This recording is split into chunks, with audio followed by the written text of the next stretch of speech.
Magandang araw mga bata. Ito na naman po si Ma'am Merly para sa isa na namang aralin sa Araling Panlipunan 6.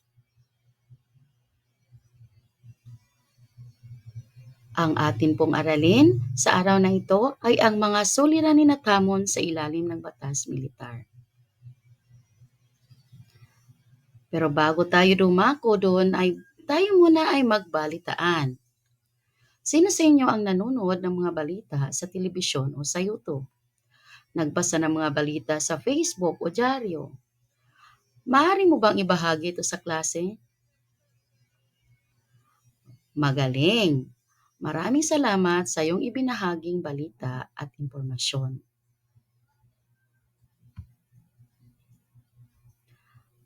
Tayo naman ay magbalik-aral sa ating nakaraang aralin. Isulat sa loob ng mga ulap ang mga pangyayari na naging dahilan para maipatupad ang batas militar. Handa na ba kayo? Meron kayong 1 minuto para gawin ito. Magaling mga bata! Sabay-sabay nating basahin ang inyong mga kasagutan. Una, ang pagsilang ng mga makakaliwang pangkat. Pangalawa, pagluba ng suliranin sa katahimikan at kaayusan. Pangatlo, pagbomba sa Plaza Miranda. Pag-apat, pagsuspende sa pribilehiyo ng writ of habeas corpus. Noong nakaraang aralin mga bata, ay ating natutunan ang kahulugan ng batas militar. Sa panahon ng batas militar, ang kapangyarihan ng pamahalaan ay nasa isang tao lamang. Ang Pangulo ang higit na makapangyarihan sa lahat. Siya ay tumatayong punong ministro. Lalong naging makapangyarihan si Marcos nang baguhin at pagtibayin ang saligang batas ng 1972. Bukod sa pagiging pinuno ng sangay ng tagapagpaganap, ay siya rin ang namamahala sa batasan at gabinete. Namahala rin siya sa mga korting militar. Dito nililitis ang mga nagkakasalang sundalo at sibilyan. Ito ang ilan sa mga pinatupad sa ilalim ng batas militar. Pagpapairal ng curfew hour mula alas 12 ng hating gabi hanggang alas 4 ng umaga. Pagbabawal ng rally, demonstrasyon at pagwewelga. Pagkontrol ng pamahalaan sa pahayagan, radyo at telebisyon upang masala ng pamahalaan ang mga balitang lalabas sa madla. Pagsuspinde ng pangingibang bansa ng mga Pilipino. Maliban sa mga misyong ipinag-uutos ng gobyerno. Paggawad ng parusang kamatayan sa sino mang mahuhuling magdadala ng armas ng walang pahintulot.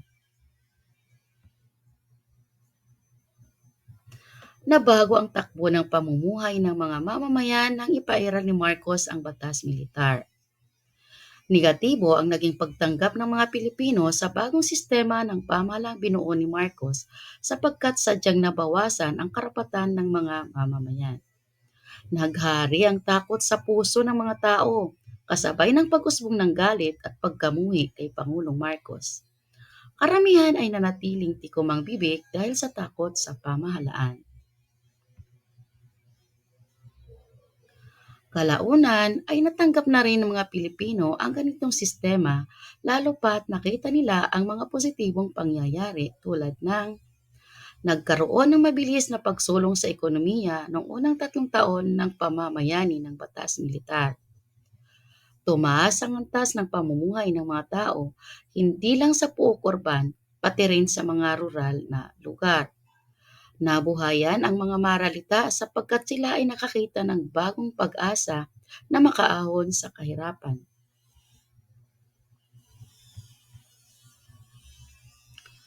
Nawala ang kriminalidad sa lipunan. Ang mga lansangan, tulay, mga patubig at irigasyon ay mabilis na naipaayos. Maraming gusali at establishmento ang naipatayo. Naging sapat ang supply ng bigas at nakapag-export pa nito sa mga unang taon ng batas militar. Sumigla ang larangan ng agrikultura at industrialismo.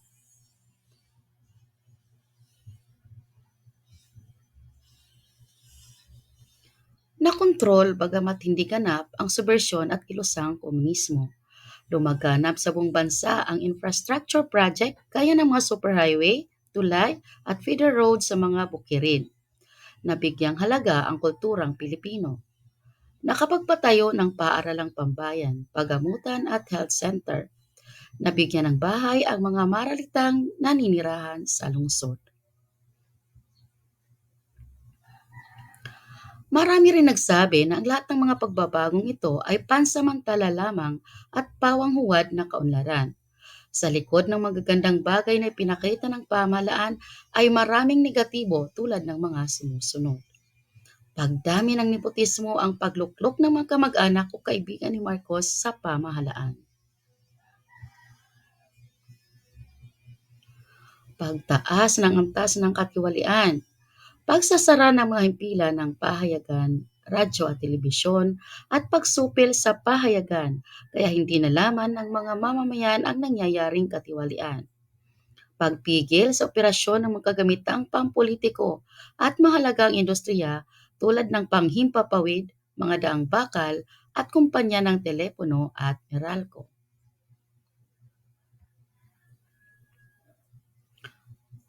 Pagsupil sa mga karapatang pantao, gaya ng pagbabawal sa pulong pampubliko, mga demonstrasyon, mga mag-aaral at welga, pagpapahirap at pagpatay sa mga bilanggong politikal, sino mang mapaparatangang kalaban ng pamahalaan.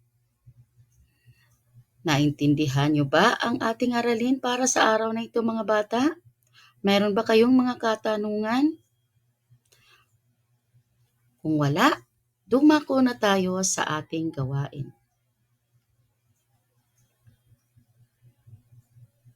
Pumili ng isa sa mga positibo at negatibong epekto ng batas militar sa mga mamamayan at isulat ito sa loob ng parihaba.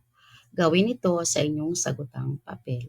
Meron kayong 2 minuto para gawin ito.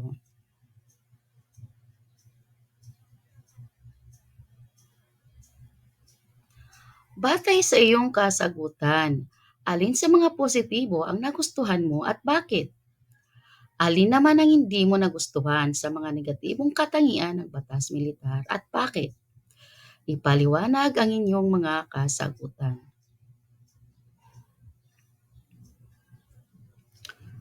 Kung ikaw ay bibigyan ng pagkakataon na gumawa ng alituntunin, paano mo ipapakita ang paggalang sa karapatan ng bawat tao?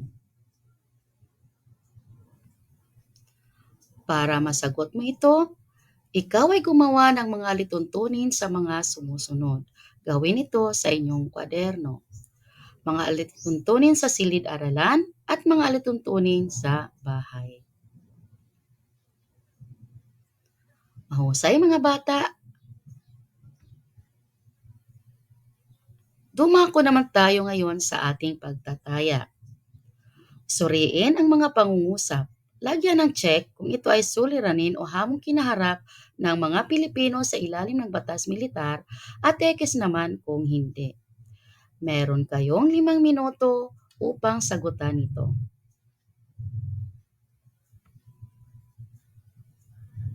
Ngayon naman ay ating tingnan kung inyong nasagutan ng mahusay ang ating pagtataya. Magaling mga bata! Alam kong naintindihan nyo na ang aralin natin para sa araw na ito. Para sa inyong takdang aralin na magsisilbing performance task ninyo, ay suriin muli ang mga suliranin at hamon sa ilalim ng batas militar sa inyong nabasang teksto. Pumili ng isang gawain na nasa ibaba na angkop sa iyong interes at kakayahan. Isulat ang sagot sa sagutang papel. A. Gumuhit ng isang poster. B. Gumawa ng reflection paper. E. Sumulat ng sanaysay. D. Bumuo ng collage. At E. Sumulat ng tula. Basahin ang rubrics para sa inyong gabay. Tandaan, isa lamang ang gagawin.